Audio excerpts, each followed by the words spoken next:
පිංගුතුනි යසෝදරා මහරහත් තෙරණියට වන්දනා කළොත් විශේෂයෙන් කාන්තාවක් ඇගේ දහසකුත් පව් ගෙවි යනවා.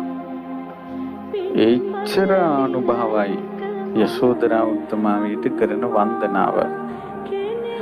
සාමාන්‍යයෙන් මේ යසෝදරා රහත් තෙරණියට වන්දනා කරන්න හැමෝටම අවස්ථාව දෙන්නේ නැහැ. ගොඩාක් අයට මේ අවස්ථාව මග හැරෙනවා.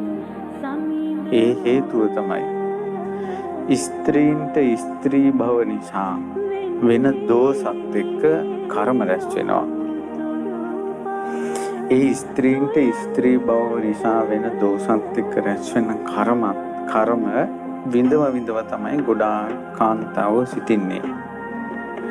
ඒ වගේ කාන්තාවක් යසෝදරා උත්තමාවිය වගේ තුන් ලෝකයට අනුත්තරීය ස්ත්‍රී රත්නයකට රහත් තෙරණියකට වැන්දොත් එහෙම වන්දනා කරන්න පටන් ගත්තොත් එහෙම එයාගේ කර්ම ගොඩාක් ගෙවෙන්න ගන්නවා.